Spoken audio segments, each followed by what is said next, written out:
Welcome to the Femalepreneur Coach podcast. I am your host, Rebecca Barr. I am a transformational mindset and business coach and six-figure award-winning female entrepreneur. Ladies, I'm here to tell you that business and making money doesn't have to be hard when you're in alignment and flow.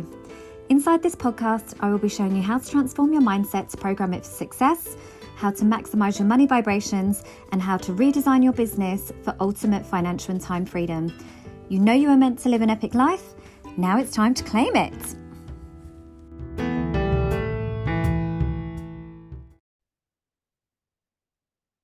Hi ladies, welcome to another episode of the Femalepreneur Coach podcast. I am your host, Rebecca Barr, and I am super excited to share with you today the 7 money moves that you need to be making right now, this month in April 2023, in order to set yourself up as a really successful, financially empowered, independent female CEO and a woman that essentially lives her life, her best life, on her own terms. And it's things that I don't think are taught enough, and don't get me wrong, first of all, full disclaimer, I'm not a financial planner, but what I am is a woman that is essentially obsessed with making money work for me as opposed to the other way around. I'm a woman that has always been naturally curious about how money works, is why I'm a money mindset coach, and just intentionally puts myself in places where I can have really meaningful conversations, positive conversations about money and the abundance that is essentially available to all of us. So this is something, obviously, I came back recently from my trip to LA, which I was sharing with women that were 6, 7 and 8 figure business owners. And again, just reconfirm my belief that in order for us to truly create a new future for ourselves and the generations to come, we have to be financially savvy. We have to be educated. Money has to be the forefront of what we do, because otherwise we're selling ourselves short, right? As women, we are always struggling to get paid.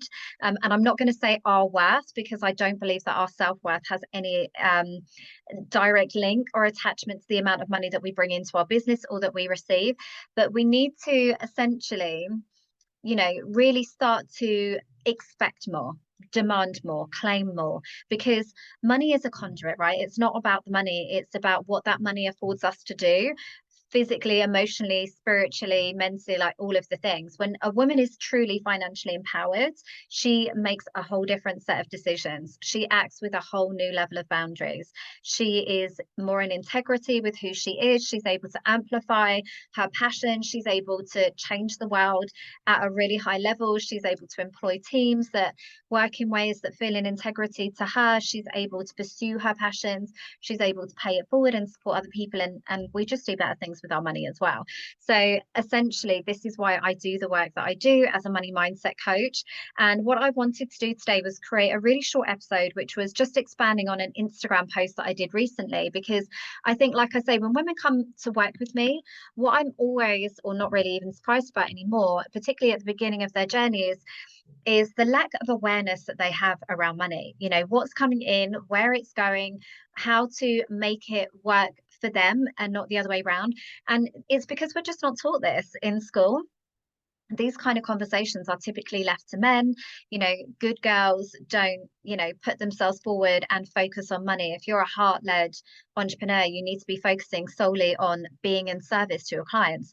But how can you serve your clients if you are continually exhausted and overwhelmed and overworked because you are completely lowballing yourself and your prices? It doesn't make sense. So one thing that I knew intuitively when I stepped into the entrepreneurial space, something that I've always done since I was a kid, is I've always had a portfolio of places where my money goes.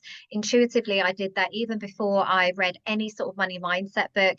It just always made sense to me, probably from a sense of many eggs, many baskets. The more that you can spread the risk, and the more that you can put your money into different places, the more that it has opportunities to grow in different ways, the more you have different levels of accessibility to that money. So some of my money is available straight away. If I need, they call it like liquid, which just sounds really wanky and pretentious.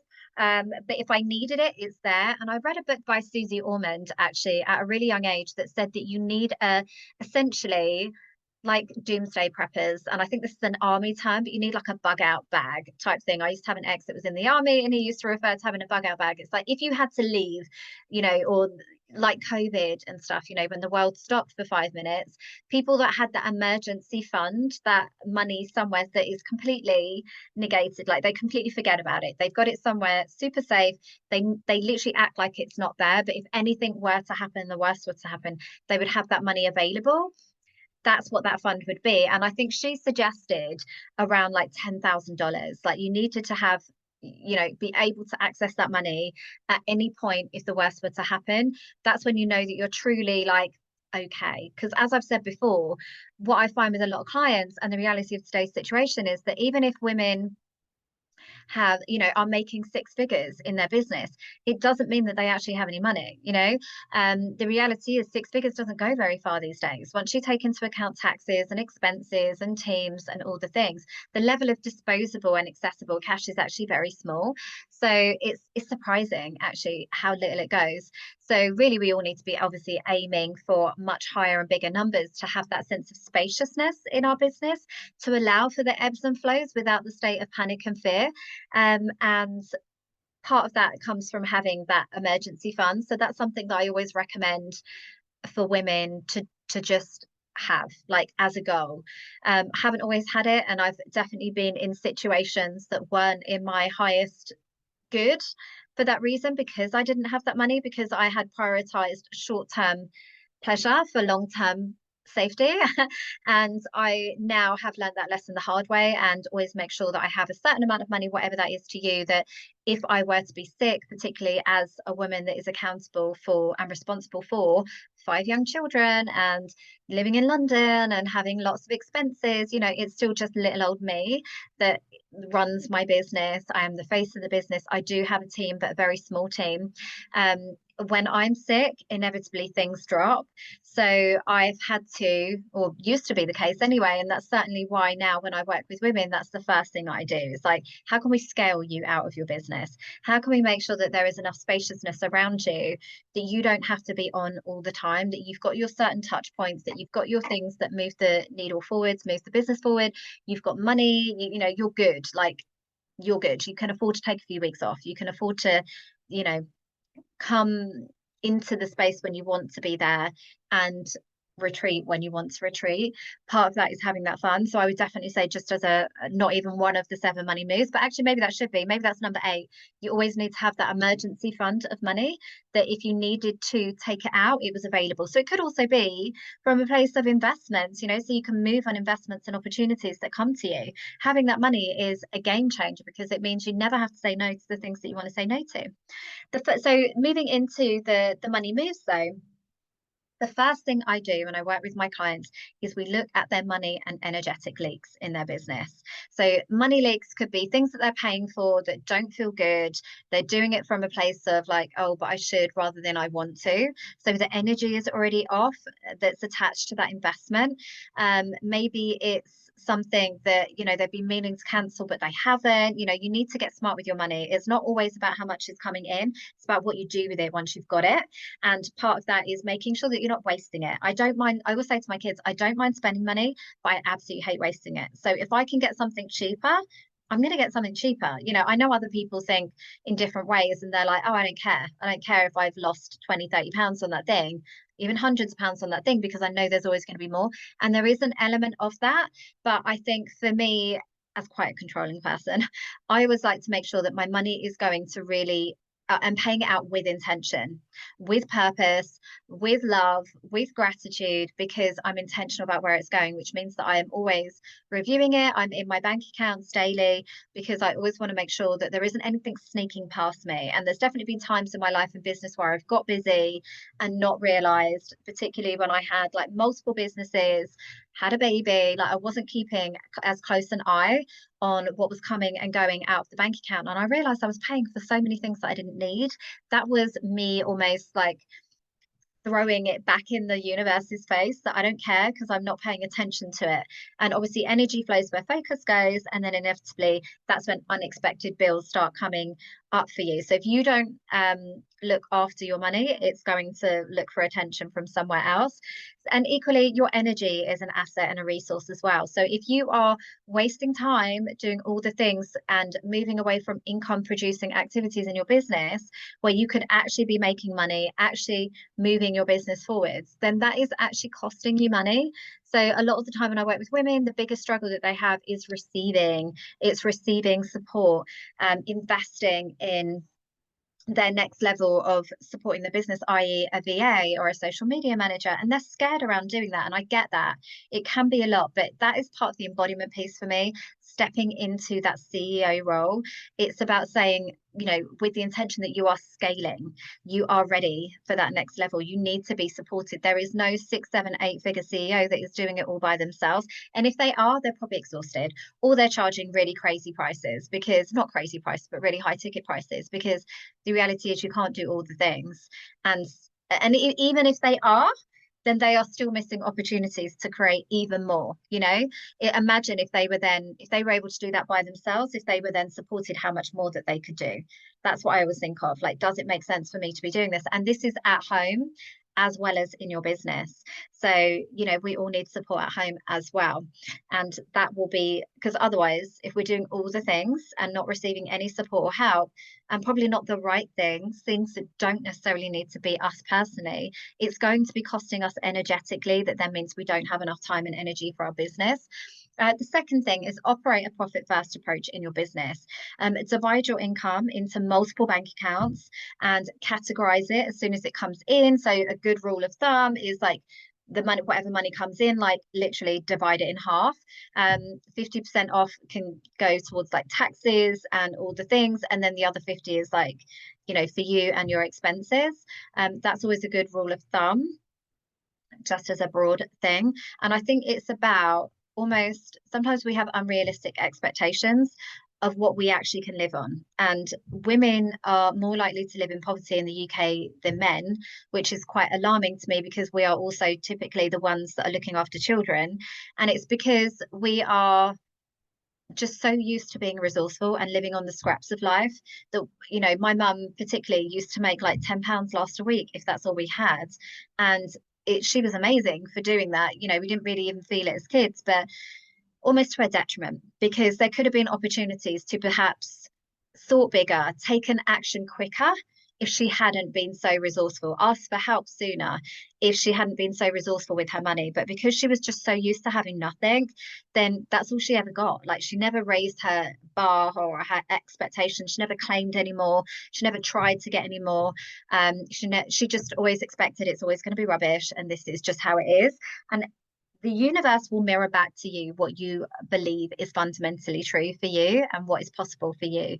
So it is, and we can use this to our advantage, right? So when money comes in, if we automatically segment it out into different accounts, then when we look at what is ultimately left, rather than being like, oh, we've got loads of money, I've got £1,000 that's just come in, I can spend £1,000. It's about paying yourself in the future before you pay yourself now. I know that that's what lots of great money mentors do, really successful business men and women. They play the long game, and I've always intuitively done this. So I would rather forsake a bit of short-term pain right now to know that long-term I'm building something that is sustainable, that is going to build a legacy, that is safe, that is built on a foundation of stability, you know.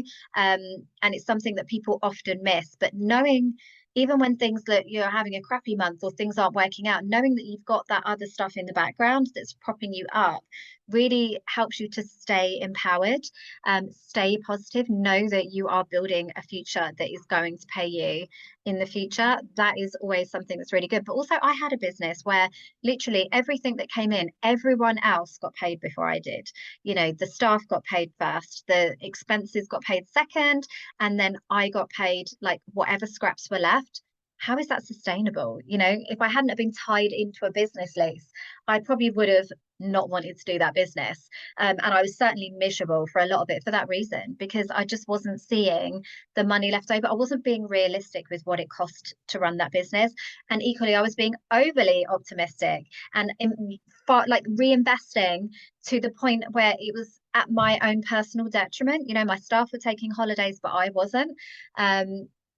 And I don't think that that is the recipe for a sustainable business. I'm all about backing yourself and going all in and playing the long game, but equally, life is happening now as well. So you've always got to balance it out.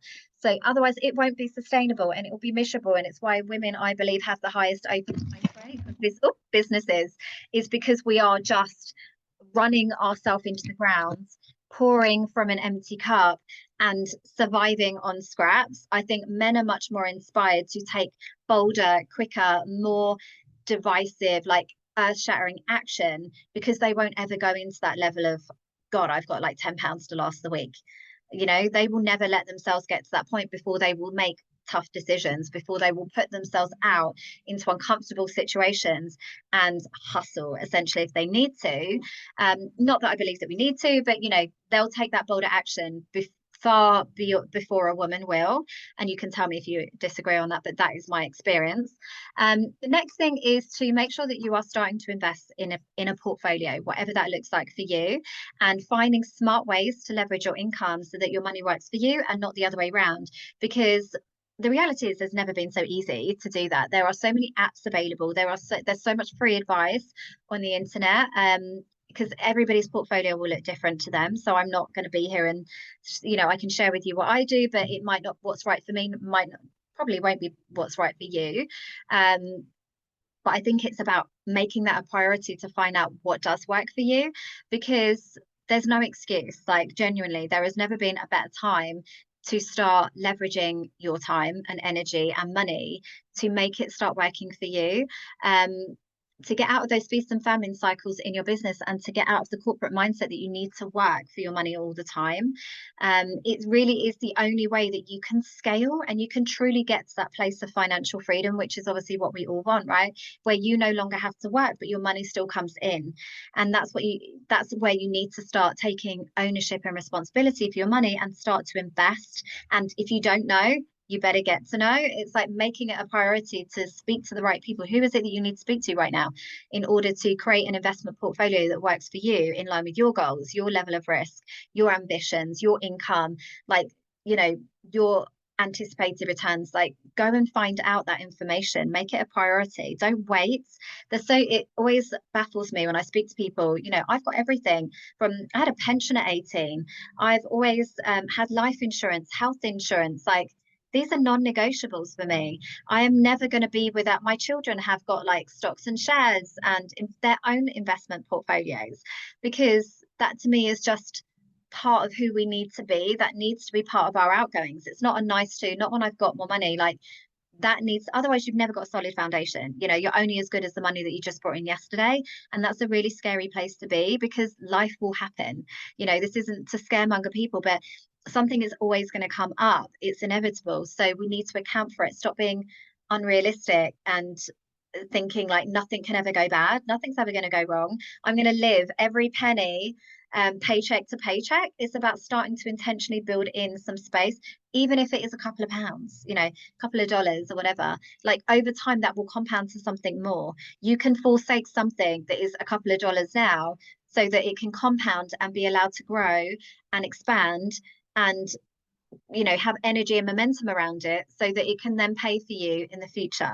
Like, genuinely, if you can't, then something drastic needs to happen, because that you're living beyond your means. Even that, even, you know, even if you've got the exact right amount coming in and compared to what is going out, you're still living beyond your means. You should be planning to have a buffer. That should be part of your expenses.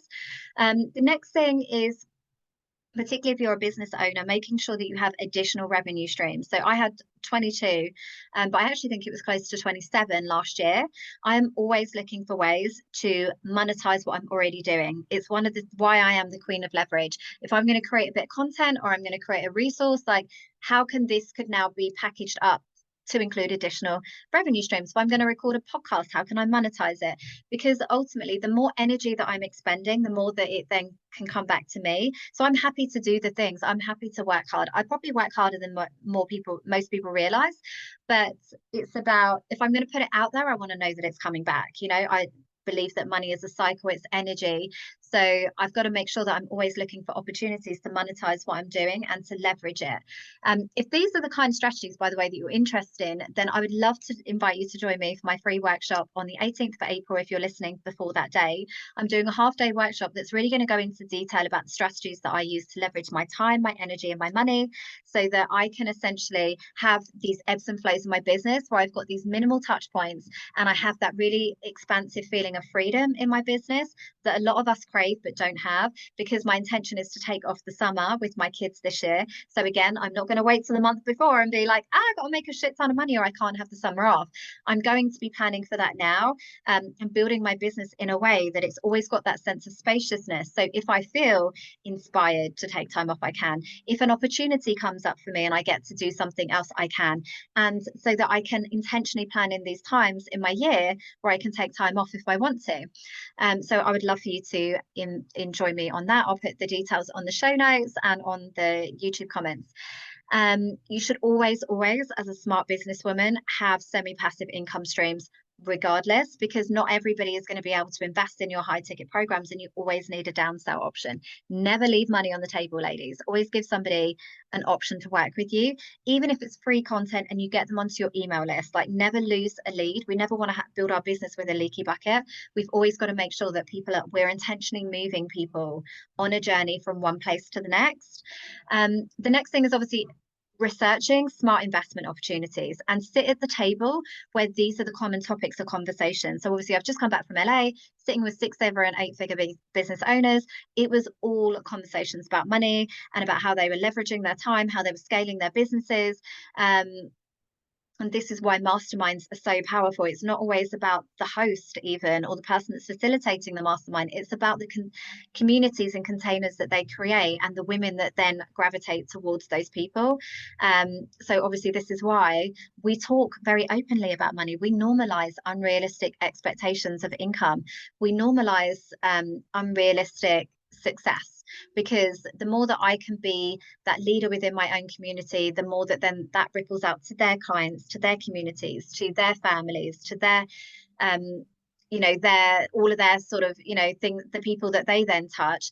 This is me ultimately making the world a better place. I want to be that face of change. I want to normalize a woman's success so they don't feel bad or feel like they have to play small or hide, or want more without being seen as greedy or selfish or full of herself or bragging. And it's why I am always invested in at least one mastermind. I'm always looking for smart ways to leverage my time and energy by being and increasing my visibility by being at these tables and in these networks and in these communities, but also because this is where the powerful conversations and the positive conversations around money happen. Is why I have the 7-figure sisterhood mastermind. So again, if you're interested in that, let me know, because we have monthly money dates. We check in and we are very intimate and building intimate relationships with our money, because again, energy flows where focus goes. The more you nurture it, the more discerning you become with it, the more value every pound is as it comes to you. You're going to spend it with intention. You're going to know how to invest it and multiply it more, and it's going to grow for you because it knows that it's loved and it's being nurtured. The next one is obviously to hire a mentor, because a good mentor will pay for themselves. They will save you time and shortcut your success without a doubt. The sooner you get to the good part of business and you start to identify these opportunities to have that spaciousness in your business, to work smarter, not harder, all of the things, and feel empowered, because then if there's also supporting you at a mindset level to feel empowered to show up as your best self and follow your own path and create something truly unique for your clients, the more that the money will come anyway. And the more sustainable, scalable business you will have, and the more fun. So this is the ROI on a mastermind or a mentor is next level anyway, if it's the right fit, if it's a good mentor, if it's somebody who is invested in seeing you win as much as themselves. And be discerning with that. Do your due diligence, but absolutely have somebody in your corner, have a hype girl, have a cheerleading squad that are going to push you outside of your comfort zone, that are going to show you what's possible for you, that are going to pick you up on your bad days that then become a bad week, that then become you not showing up and not doing the things in your business, causing you to self-sabotage.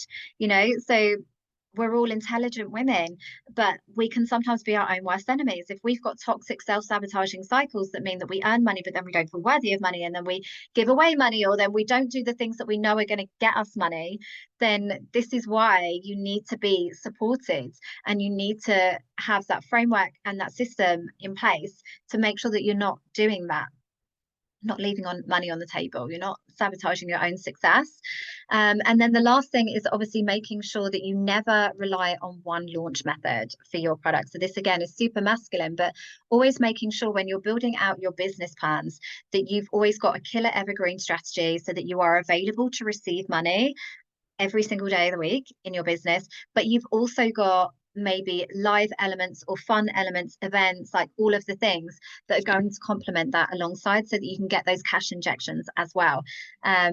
So that's something that I always teach my clients. It's like, we'll have something that, maybe we'll work on a live launch, maybe we'll work on a beta launch or a founding members launch of something, but we still want to be taking money in the meantime. We don't want to be waiting. We never want to be waiting energy when it comes to money. So those are my 7 things, the 7 money moves that I would love for you to start, picking up the ones that resonate for you right now, but implementing in your business. So never relying on one type of launch strategy, always making sure that you're available to receive money every single day of the week in your business, but also accounting for cash injections and excitement and fun and energy for your audience.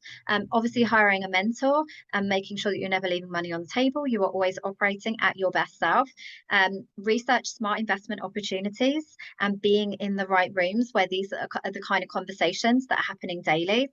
Adding additional revenue streams to your business, so always looking for ways to monetize what you're already creating, leveraging what you're always creating, and making sure that you never leave money on the table or don't leave somebody with a downsell.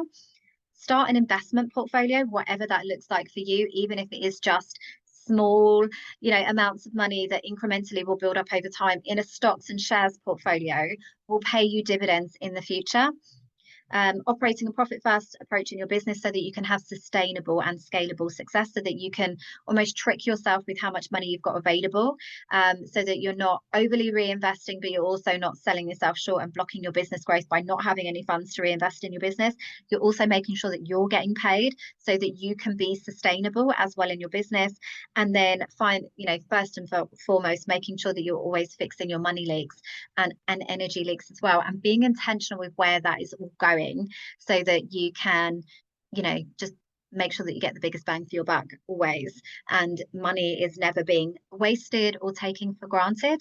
So I hope that you've enjoyed that episode. I wanted it to be super concise, just so that you can take away some practical steps. And let me know in the comments or reach out to me on Instagram, the Femalepreneur Coach, so that I can understand which ones are you going to start implementing today, because genuinely little steps make up, really do build up and compound over time. At some point, you're going to turn around and be like, oh my God, who even am I? Who is this woman that is suddenly in her financial power, that has a portfolio, that is, having empowering conversations with other incredible badass women around money? I have completely changed the narrative in my house. I have pushed the boundaries of what is realistic in terms of income. Who even am I? That's what I want for you all, genuinely. Even if you only ever consume my free content, that genuinely feeds my soul. I know that at some level feeds into my my legacy, my impact on the world. That is why I have been on the journey that I have, so that I can support more women with these words of wisdom, pearls of wisdom, as I go and navigate through this crazy game of life. My sole purpose is to pay it forwards, because I know that for somebody, this conversation will be life-changing, and it will be really starting to shift little things in their mindset that will suddenly bring forward things that have always been possible all along. You are 100% meant to. Wealth is your birthright. We are all here to be abundant. We are spiritual beings that have that capacity to grow, and that desire to grow, and that need to grow while we are here having a physical human experience. Part of that is to be facilitated and supported by money. So there's no part of what I'm saying that should be taken from a place of greed or wrong or bad or guilt or shame or any of the things. This is understanding. This is me hoping that you will understand that wealth is your birthright. We are all here having a human experience with exactly the same right to be wealthy and be happy as the next person. And it starts with surrounding yourself with women that are taking those steps daily and starting to claim and want more for themselves. So I hope that you've enjoyed this episode. Please let me know. Make sure that you like, comment, subscribe, do all the things, share it with anybody that you think needs to hear, because genuinely that is part of my legacy. So thank you. I hope you have a fantastic day.